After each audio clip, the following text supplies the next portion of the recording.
Bismillahirrahmanirrahim. Chapter number 5, Partial Fractions. Objective Mathematics for first year. आप मजीद book deep वालों की ये बुक परचेज कर लें, इंशाल्लाह आपको बहुत फायदा होगा जी. Short questions. What is rational fraction? ये इन बोर्ड्स में आया हुआ है. Rational fraction, the quotient of two polynomials where qx is not equal to 0 with no common fraction is called rational fraction. There are two types of rational fraction. Number है proper fraction and improper fractions. भाई rational fraction जो चीज बटे में लिखी जा सके उसको बोलते हैं रैशनल फ्रैक्शन. और नीचे वाली जीरो नहीं होनी चाहिए. भाई नीचे वाली जो पॉलिनोमियल है वो जीरो नहीं होनी चाहिए. क्यों? अगर वो जीरो हो गई तो समथिंग ओवर जीरो क्या बन जाएगा? इनफिनिट सम जो है ना वो सिस्टम कोलैप्स कर देगा. तो पार्शियल फ्रैक्शन दो तरह की होती है. रैशनल फ्रैक्शन दो तरह की होती है. एक होता है प्रॉपर रैशनल फ्रैक्शन और एक होता है इम्प्रॉपर रैशनल फ्रैक्शन. एक होता है प्रॉपर रैशनल फ्रैक्शन, एक होता है improper rational fraction. The quotient of two polynomials, भाई दो पॉलिनोमियल्स का जो बटा होता है ना, ऊपर भी पॉलिनोमियल हो और बटे के नीचे भी पॉलिनोमियल हो, वेयर नीचे वाली जीरो ना हो, विद नो कॉमन फ्रैक्शन, इनके दरमियान कोई चीज मुश्तरक भी ना हो, यानी कि अपनी आखिरी स्टेज में हो, is called rational fraction. There are two types of rational fractions. एक है proper fraction, proper rational fraction. एक है इम्प्रॉपर रैशनल फ्रैक्शन. जी, डिफाइन प्रॉपर रैशनल फ्रैक्शन. ये इन बोर्ड्स में आया हुआ है.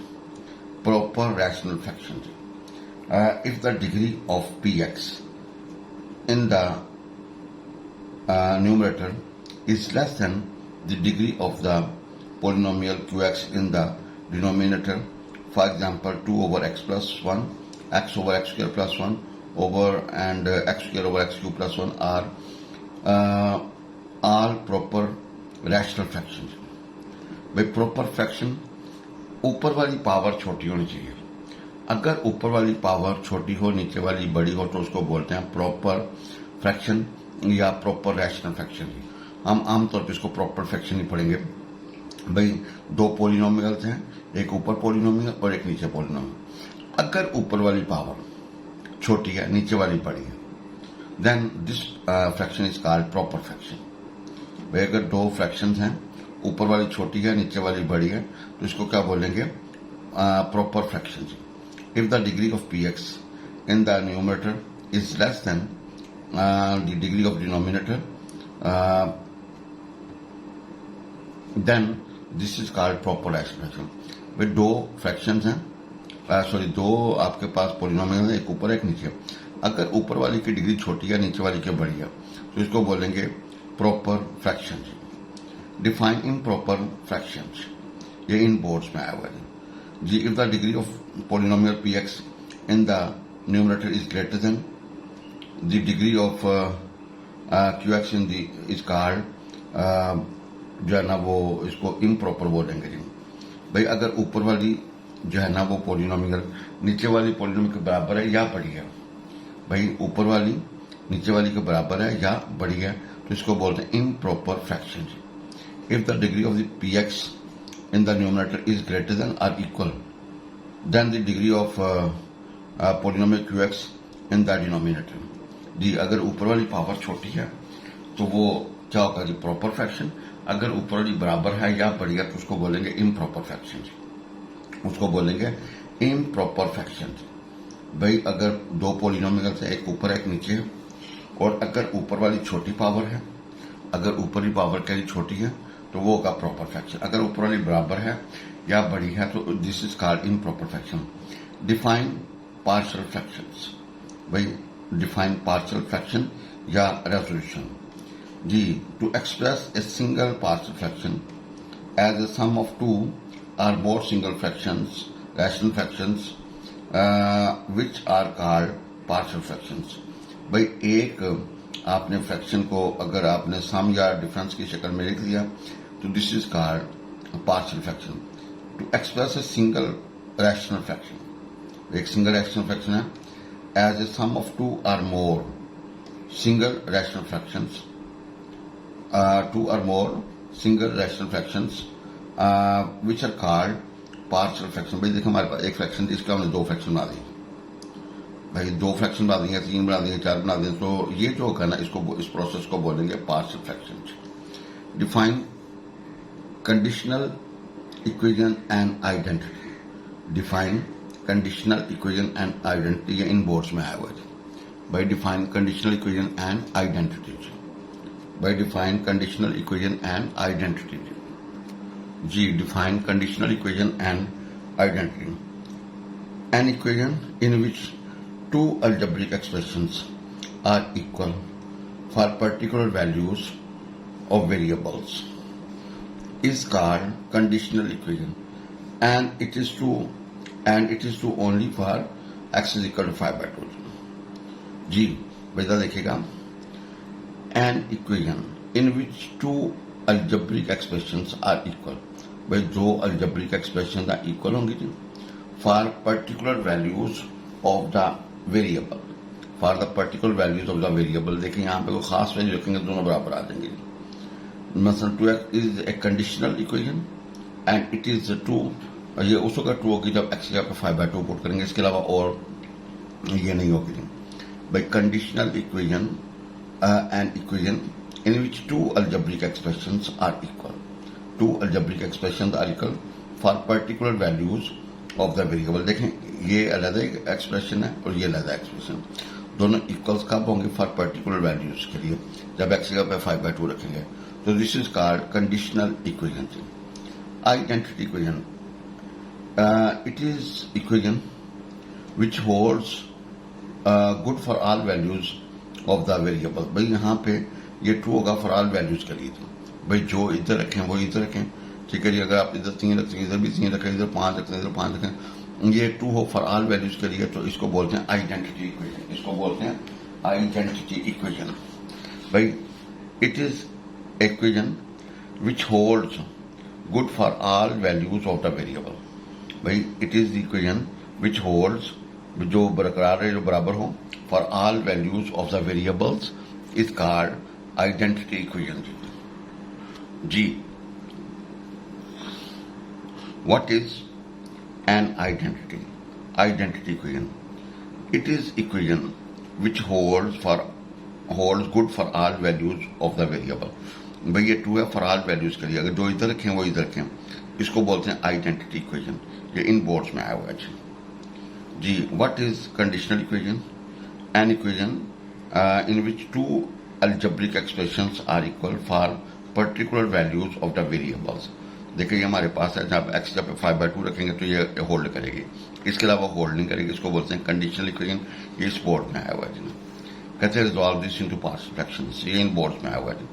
भाई आपने क्या करना है, इसको x² -1 है तो इसके दो जोड़े बनेंगे x + 1 x -1 से। भाई x² -1 है, इसके दो जोड़े बनेंगे x + 1 और x -1। भाई ये आपके पास है, इसके दो जोड़े बनेंगे x + 1 x -1।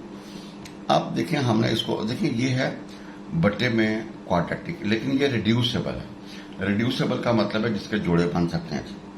अब आप इसको ले लें जी, a over first and b over second. भाई a over first b over second, अब अपने a और b निकाल लें। भाई इसको 1 कहते हैं। अब आप मल्टीप्लाई करें इस एलसीएम के साथ ताकि बटा गायब हो जाए। We have this. अब पहले वाले को 0 पुट करें, एक्स की वैल्यू की 1, तो भाई यहाँ पुट करेंगे तो आपका b निकलेगा 1/2। इसी तरह x को -1 पुट करेंगे तो a निकलेगा -1/2। आपका a और b निकला है, आपका a और b निकला। अब a और b की वैल्यूज को आप यहाँ पुट कर दीजिए 1 के अंदर। भाई a और b की वैल्यूज कहाँ पुट कर दीजिए 1 के अंदर, तो वी सी a और b की वैल्यूज किसमें पुट कर देंगे 1 के अंदर, वी सी जी। भाई आपने a और b की वैल्यू पुट करनी। अब आप इसको प्रॉपर शक्ल में लिखते हैं, यानी कि पहला पॉजिटिव कर दें, बाद में नेगेटिव लिख दें, और ताकि एक प्रॉपर, अगर देखें ये और ये 100% बराबर, ये इक्वल है। अगर मैं इसको सिंप्लीफाइड करूं, इसको इकट्ठा करूं, आई विल गेट दिस जी। दस कहते हैं resolve this into partial fraction. ये इन बोर्ड्स में आया हुआ है। अब देखें ये है इम्प्रॉपर। भाई ये है इम्प्रॉपर। इम्प्रॉपर का मतलब ऊपर वाली पावर छोटी होनी चाहिए, अगर नहीं है बड़ी है या बराबर है तो उसको बोलते हैं इम्प्रॉपर। भाई अगर ऊपर वाली पावर बड़ी है या बराबर है तो दिस इज कॉल्ड इम्प्रॉपर जी। पहले हम इसको प्रॉपर में कन्वर्ट करेंगे, तो क्या है, आप ऊपर वाली को अंदर रखें, नीचे वाली से बाहर डिवाइड करें, इसका क्वेश्चन 1 आएगा और रिमाइंडर 2 आएगा। भाई ये बच्चों वाला काम है। क्वेश्चन 1 आएगा, रिमाइंडर क्या आएगा 2 आएगा जी। अब इसको जो लिखना है ना वो लिखेंगे this question plus this over this. भाई देखें आपने इसको लिखा 1 प्लस ये 1 ये वाला प्लस लिख के 2 ओवर। जैसा बच्चों बचपन में हम वो सही इसको सहीयों में कहते थे जो उर्दू मीडियम है जी, या फ्रैक्शन में हम इस तरह लिखेंगे। अगर देखें दोनों 100% बराबर है, अगर हम वेरीफाई करना चाहें कि वी आर राइट और रॉन्ग, आप इसको सिंप्लीफाई करके देखें वही आएगा जी। अब इतना पोर्शन जो है ना वो आपने पकड़ना है 2 over x plus 1 x minus 1, तो ए ओवर प्लस बी हो इसको 2 कह देंगे। भाई ए ओवर बी हो क्या है, अब आपने इससे मल्टीप्लाई करना था कि एल्सियम गायब हो जाए ना। आपके पास ए प्लस जो है ना ये हमारे पास आ गया, इसमें थोड़ा सा एरर है भाई। अब आप जरा देखिएगा जी, ए इंटू क्या होगा जी x minus 1 plus B into क्या होगा जी, यहाँ पे प्लस बी है जी, प्लस बी इंटू क्या है जी। अब जरा देखें आपने एक्स को 1 रखा, भाई एक्स को क्या रखा जी 1 रखा, तो आपके पास बी निकल आएगा। भाई एक्स को 1 रखा तो यहां से बी निकल आया जी, बी निकला 1। एक्स को -1 रखा तो ए निकला -1, तो आपकी ये रकम मान जाएगी। इसको आप 1 में दर्ज करते हैं, इसको कहाँ पुट कर दें 1 में ए और बी को पुट करके। अब ये हमारे पास क्या बन जाएगी जी पार्शियल फ्रैक्शन। देखें पहले ये इम्प्रॉपर था, आपने इसको प्रॉपर बनाया। भाई पहले ये इम्प्रॉपर था, आपने इसको प्रॉपर बनाया। अब इतने पोर्शन को आप लेंगे, इसके ऊपर डायरेक्ट अगर अप्लाई करेंगे तो वो 100% गलत होगा जी। भाई वो 100% क्या होगा जी गलत होगा, इसलिए पहले आपने डिवाइड वाला, और ये क्वेश्चन का हिस्सा है, ये क्वेश्चन की जो है ना वो शीट के ऊपर आपने करना है, सॉरी आंसर शीट पे करना है। इसको आप रफ ना करेंगे ये बीच में आएगा जी। वी हैव दिस, कहते हैं resolve this into partial fraction. भाई डंडा देखें ये प्रॉपर है, आपने ए ओवर पहला factor plus B over second and C over set. भाई A over x minus 1, B over x plus 2 और सी ओवर एक्स प्लस 3। अब आपका जो टारगेट है ए बी सी निकालना है, ए बी सी निकाल के यहाँ पे फिट कर देंगे, हमारा आंसर आएगा, इसको 1 कह देंगे। अब आप ये बट्टे को गायब करना तो मल्टीप्लाई से करें। After calculation we get this, after calculation we get जी, भाई आफ्टर कैलकुलेशन वी गेट। अब आपने क्या करना है एक्स को 1 रखें, एक्स के लिए 1 रखें तो आपका ए निकल आएगा जी। फिर एक्स को -2 रखें जी तो आपका बी निकला 1। भाई ए निकला 1/4 और बी निकला 1/2, अब 1 निकला जी। भैया आप यहाँ पे रखें ना इसके अंदर ये जो लास्ट आपने एक्सप्रेशन, ये जो लास्ट एक्सप्रेशन 2 जिसको बोला हुआ है, पहले एक्स को 1 रखें, पहले आपने क्या रखना है एक्स को 1 रखना है जी। भाई एक्स को 1 रखेंगे तो आपका ए कैलकुलेट होगा, फिर एक्स को -2 रखेंगे तो बी कैलकुलेट होगा, फिर एक्स को -3 रखेंगे तो सी कैलकुलेट होगा। भाई आपका ए बी सी निकला है तो आपका ये आंसर होगा जी, आपका ये क्या होगा जी आंसर होगा। आपने ए की बी की और सी की वैल्यू रखी, भाई आपने ए बी और सी की वैल्यू रखी तो ये हमारा आंसर आ गया जी। अब resolve this into partial fraction with unknown constants, ये सरगोजा बोर्ड में आया हुआ था। भाई देखिएगा सबसे पहले आपने ये जो नीचे रकम है इसके जोड़े बनाए थे।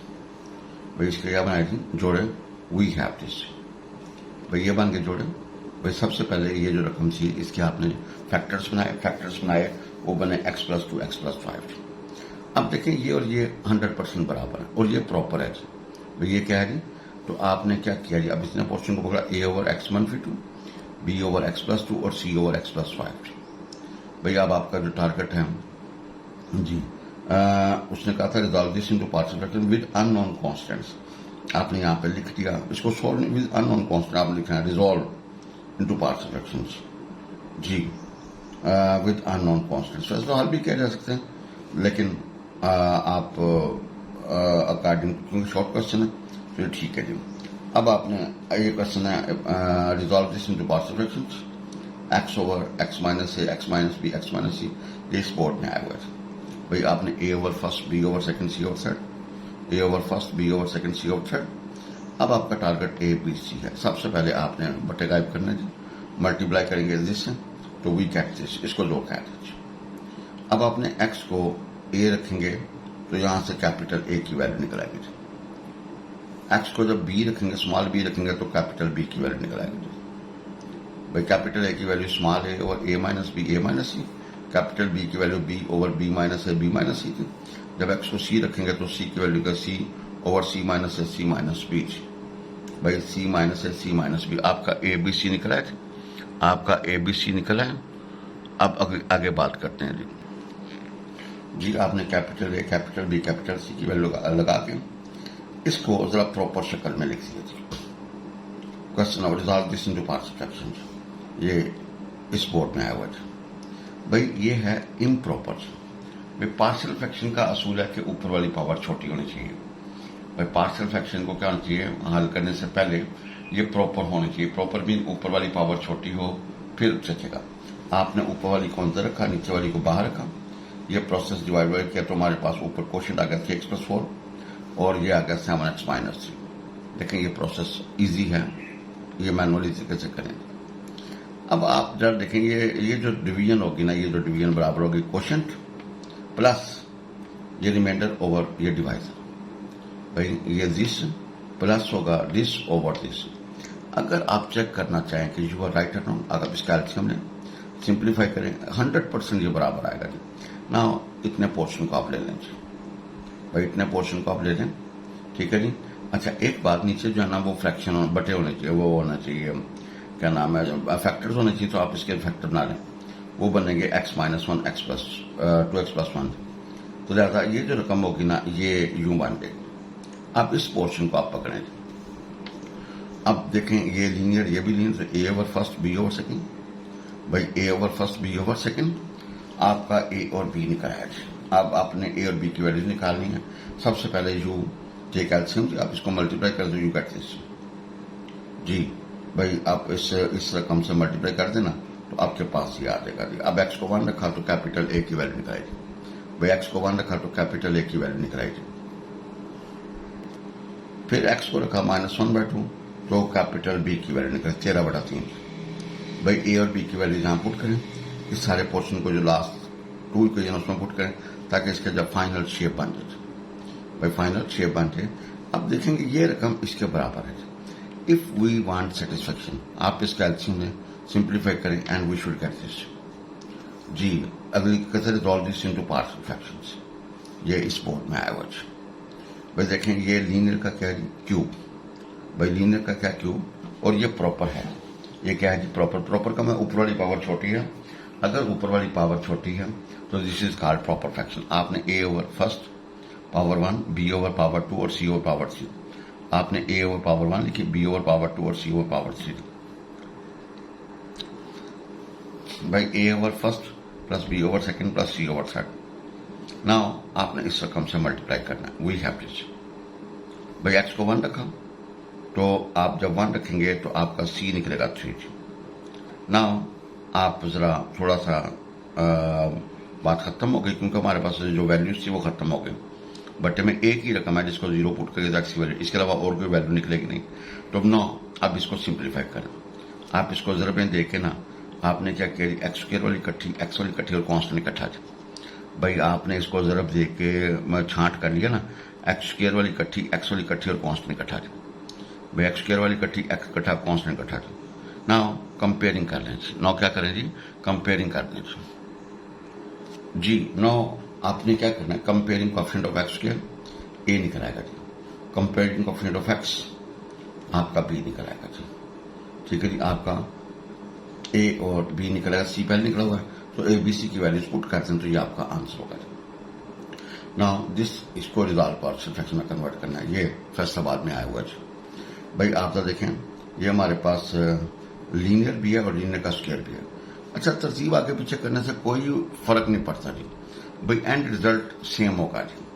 तो आपने भाई ये लीनियर है, इसको तो ए ओवर लीनियर लिखिए। ये स्क्वायर है ना लीनियर का, तो बी ओवर पावर 1 और सी ओवर पावर 2 जी। भाई बी ओवर पावर 1 और सी ओवर पावर 2 जी, इसको 1 कह दें। भाई मल्टीप्लाई किया एल्सियम के साथ तुम्हारे पास जाकर जी। भाई एक्स को आप पहले -1 रखें, जब इसको 0 पुट करोगे ना पहले वाले को, एक्स को -1 रखोगे। भाई इसको -1 x+1 को 0 पुट करोगे, इसके लिए -1 लगी। इसको हल किया तो भाई ए निकला 1/16। अब आपने x को 3 रखा, x को क्या रखा जी सी, योर सी निकला है जी। भजन योर सी निकला है जी। भैया आप जहां जहां x है पुट 3, सिंप्लीफाई किया आपका सी निकल आया जी। अब आपने वो जो मसावात दो थी ना भाई, वैल्यूज खत्म हो गई हैं, तो अब आप इसको पहले स्क्वायर खोलें, रिजल्टेंट दें, और आपने क्या किया जी, एक्स स्क्वायर वाली इकट्ठी, कांस्टेंट इकट्ठा और एक्स वाली इकट्ठी थी। भाई राइट पे आपने क्या किया, एक्स स्क्वायर वाली इकट्ठी, एक्स वाली इकट्ठी और कांस्टेंट इकट्ठा जी। भाई एक्स स्क्वायर वाली इकट्ठी, एक्स इकट्ठा और कांस्टेंट इकट्ठा जी। नो क्या किया जी, equating coefficient of x square. तो आप देखें a plus B is equal 0 आ गया। आपके पास a अवेलेबल है तो b की वैल्यू निकालेगी, लिहाजा A B available, B B available, C B available. भाई A B available, B B available, C B available, आप ए बी सी की वैल्यूज पुट करके उसको सिंप्लीफाई करने का आंसर आ जाएगा। भाई नेक्स्ट है, resolve this into partial fraction with unknown constants. With unknown constant से मुराद ये है कि आपने इसको हल नहीं करना, ये सिर्फ इसकी शक्ल बना के बतानी है। ये लाहौर बोर्ड में आया हुआ है। भैया देखें, लीनियर का स्क्वायर, तो आपने ए ओवर लीनियर की पावर 1 और बी ओवर लीनियर का स्क्वायर और सी ओवर का होगा जो सेपरेट बाई थी। भाई तरतीब आगे पीछे हो जाए, कोई इशू नहीं है। नाउ कहते हैं resolve this into partial fractions. भाई ये लीनियर है और ये क्वाड्रेटिक, और ये इररेड्यूसिबल क्वाड्रेटिक है। भाई इररेड्यूसिबल क्वाड्रेटिक का मतलब है you can not simplify this. भाई इररेड्यूसिबल क्वाड्रेटिक का मतलब है you can not simplify this. भाई इररेड्यूसिबल क्वाड्रेटिक का मतलब है you can not simplify this. तो भाई आपने क्या किया, ये क्वाड्रेटिक लिखिए ना आपने, ठीक है जी। तो क्या लिखेंगे, A x plus B over x square plus 9, और ये कांस्टेंट है तो भाई एक मेरी पावर 1 है तो सी ओवर क्या कर दी, x plus C. A B पहले यूज से, ये सी यूज कर दी। अब हमने ए बी सी निकालना है, इसको नाम दे दें 1 करें। भाई मल्टीप्लाई एलसीएम क्या, तो वी गेट दिस। अब एक्स को जब माइनस सी रखा तो वहां से आपका सी निकल आया। अब आपके पास वैल्यू खत्म हो गई, तो भाई उसी तरह आपने क्या किया, एक्स स्क्वायर वाली इकट्ठी, एक्स वाली इकट्ठी और कांस्टेंट इकट्ठा। भाई आप comparing coefficient of x square करें तो आपका 0 इज इक्वल ए जमा सी। तो आप यहाँ पे जो है ना सी निकला हुआ, सी रखेंगे तो ए निकल आएगा। भाई आपके पास सी क्या है जी, -2/13 जी, तो आपका ए क्या निकलेगा, 2/13 जी। भाई ए क्या निकलेगा, 2/13 जी। फिर आपने क्या करना, comparing coefficient of x, we have this equation 3 equal 3a plus B जी। आप तो देखें आपके पास यहाँ पे ए की वैल्यू अवेलेबल है, वो रखें और सिंप्लीफाई किया, बी निकला है। बी निकला हमारे पास 33/13। भाई आपने ए बी सी की वैल्यूज निकाल के यहाँ पे फिट कर दें, इसको सिंप्लीफाई कर लें तो हमारा आंसर निकल आएगा। नाउ कहते हैं resolve this into partial fraction with unknown constants. भाई देखें, ये एक्स क्यूब प्लस 1 है, इसके दो जोड़े बनेंगे, x plus 1 into x square minus x plus 1। भाई एक्स क्यूब प्लस 1 का formula x plus 1, x square minus x plus 1। भाई एक्स क्यूब प्लस 1 का फार्मूला होगा x plus 1 into x square minus x plus 1। तो भाई जरा देखिएगा, आपने क्या करना है, ए over linear, A over linear और B x plus C over quadratic. भाई ए ओवर लीनियर और B x plus C over quadratic.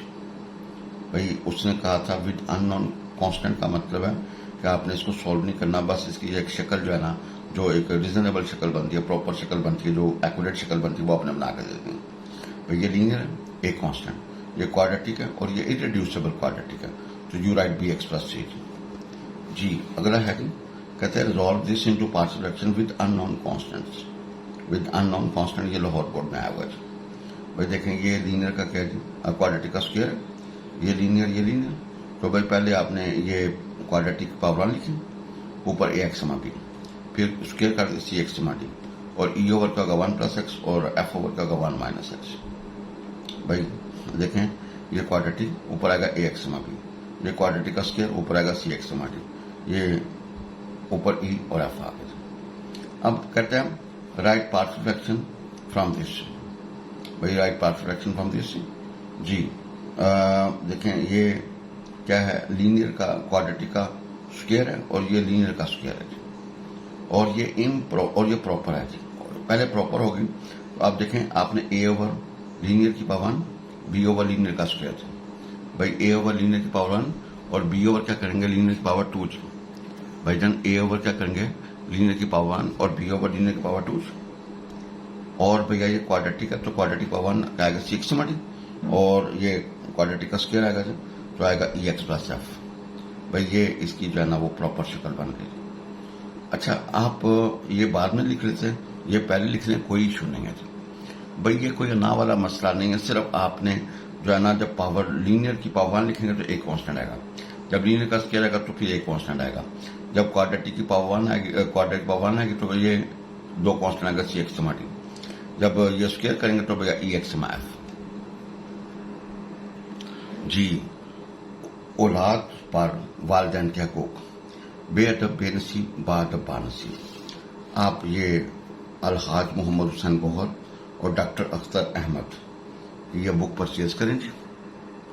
ये किताब मंगवाने के लिए राब्ता कर सकते हैं जी, किताब मंगवाने के लिए राब्ता कर सकते हैं आप, इस यहाँ से या यहाँ से किताब ले सकते हैं जी। वालिदैन से वफात के बाद हुस्न सलूक। एक रिवायत में है कि रसूल पाक सल्लल्लाहु अलैहि वसल्लम के पास एक शख्स आया और अर्ज किया, या रसूलुल्लाह सल्लल्लाहु अलैहि वसल्लम, क्या माँ बाप की वफात के बाद भी कोई ऐसी चीज़ है जिसके ज़रिए मैं इनके साथ हुस्न सलूक करूँ? फरमाया, हाँ, वालिदैन की वफात के बाद इनके साथ हुस्न सलूक का तरीका ये है, इनके लिए रहमत की दुआ की जाए, इनके लिए रहमत की दुआ की जाए, इनके लिए मग़फ़िरत और बख्शिश तलब की जाए, इनके लिए मग़फ़िरत और बख्शिश तलब की जाए, इनके बाद इनके वादों और वसीयत को पूरा किया जाए, इस रिश्तेदारी को निभाया जाए जो सिर्फ माँ बाप के ताल्लुक की वजह से हो, इस रिश्तेदारी को निभाया जाए जो सिर्फ माँ बाप के ताल्लुक की वजह से हो। जी, इनके दोस्तों की इज्जत और तकरीम की जाए।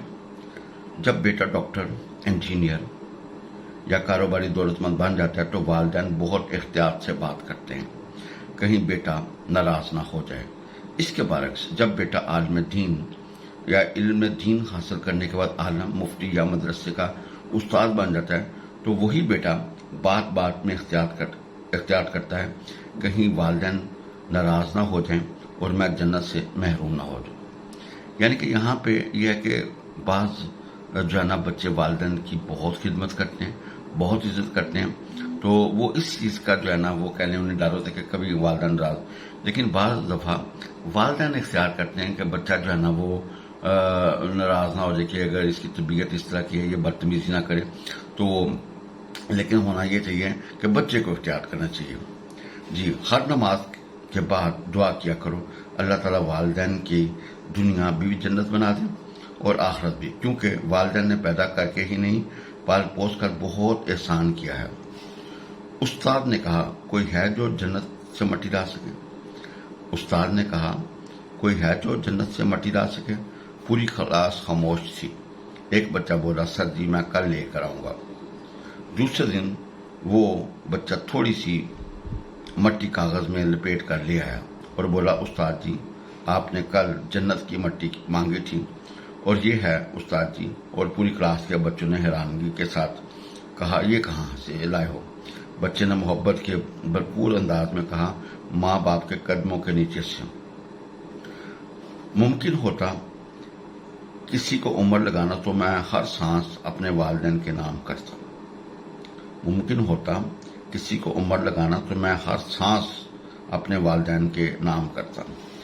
दुनिया वालिदैन का दिन मनाती है, इनको बता दो भला माँ बाप का भी कोई दिन होता है? माँ बाप के बगैर तो कोई दिन ही नहीं होता। मुझे मौत से इतना डर नहीं लगता जितना वालिदैन के बगैर दुनिया में जीने से लगता है। बेटियां खेलते खेलते बड़ी हो जाती हैं, पता भी नहीं चलता कब इनका अपना खेल खत्म हुआ और नसीब का खेल शुरू हुआ। एक रवायत में है कि मजलूम और वालिद की बद्दुआ से डरो, क्योंकि इनके और अल्लाह के दरमियान पर्दा नहीं। अल्लाह ताला से दुआ है कि अल्लाह ताला हम सबको हिदायत वाली, ईमान वाली और तंदुरुस्ती और सेहत वाली जिंदगी अता फरमाए और हम सबका खात्मा बिल ईमान फरमाए और हमारे अंदर जो कमियां कोताहियां अल्लाह वो दूर फरमा दे। आमीन या रब्बुल आलमीन।